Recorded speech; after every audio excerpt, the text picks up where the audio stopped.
I am Rachel. I believe that I was chosen since childhood, for I used to see vision and revelation when I was still a child. At the age of 6 in school I could not understand the lesson of our teacher. However, whenever I slept in the night, I attended the same lesson again in the spirit. This time around I was able to understand the explanation of the Lord. Back in school I had colleague and friend that were for the most part boys instead of girl. We were giving our school bag to one another to be kept at home to be brought the following day. One day a colleague gave me her bag that I was supposed to keep for him at home and bring back the following day, but strangely when I was sleeping in the night, I saw in a dream my friend asking me to give him back her school bag. I said to him, "It is night and people are sleeping, wait for the day when I come to school. You gave me your bag in the day, I will give you back your bag in the day." My friend was categorical and told me, "I want my bag now." I said, "You are not getting your bag in the night." He was aggravated and angry. Suddenly, I saw my friend turning to a dragon, and began to chase me. When running away from him, at a certain point I confronted him and I said, "In the name of Jesus Christ." As soon as I used the name of Jesus Christ, I saw a ball of fire coming out of my mouth and hitting my friend that had become a dragon, and he fell to the ground. I kept running away when I saw this dragon that was my friend coming after me again, and for the second time I confronted him in the name of Jesus Christ. As a result, ball of fire came out of my mouth and burned him. I saw fire burning this dragon that was my friend. In the morning I told my grandfather this dream. He took blessed water and poured it on me, telling me, "If your friend is a witch, he is not coming to get his notebook." And it happened precisely the way my grandfather said. As a result of this revelation, my friend never talked to me again for the all year. In truth, his identity was uncovered. I live my life in Angola, where I got married in the Catholic Church, until I joined an evangelical church, the City of Peace. Then I came to Europe, where I began to serve the Lord. A prophet told me, "You are a servant of God, and in the coming years the Lord will use you strongly. You see a lot of revelation but you don't like saying them." In 2016, when I encounter men of God in a convention, they told me that I had a call. They pray to activate the gift and capacity of God in me. As they pray, the Lord told them not to touch my head. As they continued to pray, my tongue became numb and light, and I began to speak strange language. Every time I wanted to pray I was speaking unknown language. I was washing in the bathroom when I fell because of the power of God over me, and I was speaking in tongue. My husband brought me out of the bathroom. I could not control my mouth, for I spoke incessantly. Whenever I went to drop the children to school I was speaking in tongue in the street and I could not stop. My children called my friend on the phone and told them, "Mum is speaking strange language and cannot stop." She rushed and joined us, for she knew I was speaking in tongue. This became repetitive. I was dropping the children to school when I was filled with the Spirit again. I could not move. My friend and husband joined us and took me home. One day after dropping the children I saw 3 men in white. There was great light. They told me,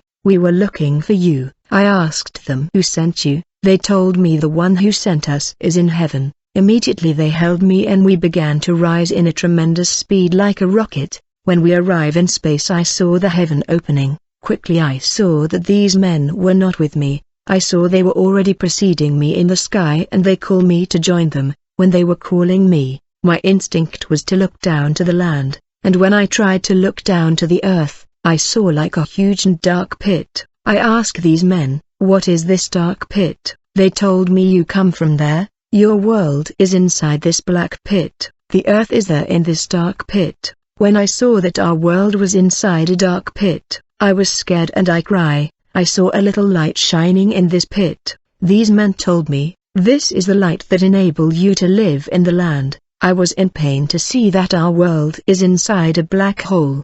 These men led me to the third heaven, where I saw crystal river and trees alongside the river. I remember when I was returning to my body I saw that I was 2. I said, "Lord, how have I become 2? The Lord told me, "Rachel, when I look at you my children I see the condition of your spirit and your body." But when I look at my body I saw that the earring that I was wearing were bizarre, the wig on my body was dirty and sharp, and my clothes was not pure. The Lord want us to remain natural. The Lord dressed me with white robe and shoes. He put a veil on my head and instructed me to keep it, and told me, go tell what you have seen here. As I continue to walk with the Lord, in a vision the Lord showed me a woman seated on top of a tall mountain. She had long hair descending to the foot of the mountain, where I saw servants that were cutting them, and I saw that the woman that was seated on top of the mountain was giving her back to servants that were cutting her hair. I could not see the face of this woman for she was looking the other way. I was stunned to see her long hair descending to the foot where I saw people cutting them. I noticed that whenever people were cutting her hair it was growing up instantly. As these servants cut their hair it was falling inside a huge pit at the foot of the mountain. I was curious and wanted to know what was inside that hole. The Lord said, Rachel, I want you to go check what is happening inside that hole where these hair is falling. When I looked inside this cave where these hair were falling I saw people in chains and they were captive and slave. They were working on the hair of this female demon. Captives and slave of the marine kingdom were working on the hair of the queen of the sea. These hair of sea goddess were to be sold in the surface world as wig. The Lord told me, Rachel, you will never wear these wig and tell my servant to never wear wigs. I saw these captives working and placing mark and symbols on these hair. That was supposed to be out in circulation all over the world. People in my neighborhood know that I was putting wig, and a lot of them, in order to feel that I am the woman, and despite the vision, I was tempted to put wig again. Then I saw another woman on the top of the mountain. She had long nails, and people were cutting her nail which kept growing up. The Lord said, Rachel, you are not putting these nails, for I don't want my servant to put them. I am jealous for you and all my servant. You will do only what I want you to do. Back then I was also putting artificial nail. Despite the Lord's instruction I could not abandon. I said in my heart, I will only put short nails because the Lord does not like long ones. When I disobey the Lord putting these artificial nails, I suffered terribly. When I wanted to remove these nails I lost my natural nails. I suffer a lot of pain. It was unbearable. Disobedience lead to pain. In a vision, the Lord took me in a bush and told me, Rachel, your time has come. Now your mission has begun in churches. When I was moving in this vision with the Lord, I saw that the Lord was changing shape. The Lord was a great light and he was also taking the shape of an eagle. I could not watch him because of the light. He told me, you're going to inform my people that I am crying for my church is destroyed. You will know the mission I am sending you to do. Then the Lord pulled out the image of a church and told me, you are entering in this church, and you will observe everything. You will see something that is important for me. As soon as I got in that church, I noticed that their lampstand was shining. When I went out I said, Lord, their lamp is shining. The Lord said, now get back inside and see. When I got back inside this local church I saw that there was a strong wind that was hitting this church and one of the walls was fallen. To my surprise their lamps continued to shine despite this violent wind. When I joined the Lord he told me, despite the wind and the pressure you will tell my church to maintain their light on. In no occasion they should let their lamp go off. I must find their lamp shining when I come to visit them. The Lord said, many lamps are turned off in many churches, giving place to darkness. Tell them to light up their lamp through intense prayer, worship and faith. Then we went out and we got in another church. As soon as we enter, the Lord screamed in pain and said, I am not here. This church had no door and the ceiling had holes. The Lord said, this is how my church has become. There was no door and no window. The Lord said, I will bring you back here to explain to you the meaning of the absence of the door and window. Rachel, serve me in truth. Later, I saw the pastor of this church coming out with a woman who had no head, and blood was gushing, and the pastor was washing his hand with her blood. The Lord said, this is what I mean when I show you the church lacking ceiling and door. These pastors are using human blood. They are not serving me. I cried when I heard that the pastor was in human sacrifice. Then the Lord took me to another church. When we enter I saw the pastor preaching. When I look I saw that his upper part was human but his lower part was snake.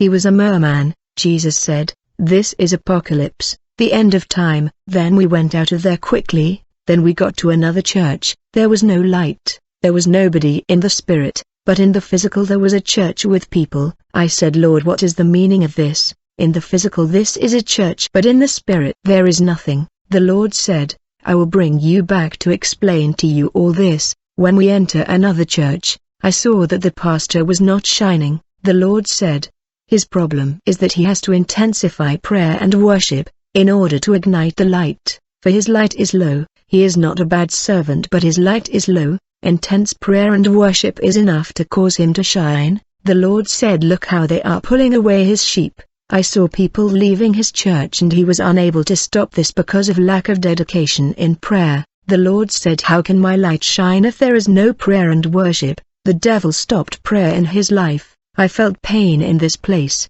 The Lord took me to another church where I saw the pastor in underwear. There were 5 women around him who knew the kind of life he was leading, and they made sure to keep these secret. I saw them entering a secret room where they were doing a ritual. The Lord said, "This is what my church has become. Rachel, you will serve me in truth." The Lord said, "The task I am entrusting you is a great responsibility, but I always choose people from the ground and raise them to the top." When the Lord took me to another church, there was a massive crowds and the church was full. I noticed that there was a lamp. Quickly I saw that the leaders in front were dressed in dirty robe, but the people were dressed with white garment. I saw the preacher in front preaching the church, but he was in dirty clothes. The Lord said, "They are mixing my work with impurity and worldly life. Members of this church are better than their leaders. When you will be serving me, Rachel, serve me in truth and purity." Many members are better than their leaders who are far from me. I saw members of this church on long way as if they were traveling. I asked the Lord, "Where are they going?" The Lord said, "I will show you the destination of their journey." These crowds were carrying load on their head and were moving. The Lord said, "We must go before them in order to find out where they are going." When we had reached the end of this road where these people were heading, I saw a gate that was guarded by soldiers, that were dressed like ancient Roman warrior, and they were holding swords. The Lord said, "This is their destination. Observe carefully when the door will be opened." I said, "What is it inside?" "You will see by yourself," say the Lord. When the members of this church had reached the gate, I saw these guards opening the gate, and I saw huge flames of fire, and I cried. The Lord said, "A leader must always be in front of the people he is leading, not behind the people he is leading. He is the one who is the eyes, and can see the road where he is leading the people, for the crowds does not have eyes. He is the one leading them to heaven." I saw this crowds entering the place of tremendous fire. It was incredible. The Lord said, "There is no way back, it's too late." When everybody has fallen in the pit of fire, the pastor who was the last one instead of the first wanted to run, but demons held him and he could not escape. He looked towards the fire. He said, "Is this the reward of the sacrifices that I had endured?" There was regret and disappointment in his face. The Lord said, "When you are a leader leading the sheep, you must be vigilant and prudent. When the leader is lost, all the sheepfold will be lost." Brother, we must pray for men of God, for they are human like us. They preach us the word, therefore we must pray for them. The Lord said, "I am on the way and I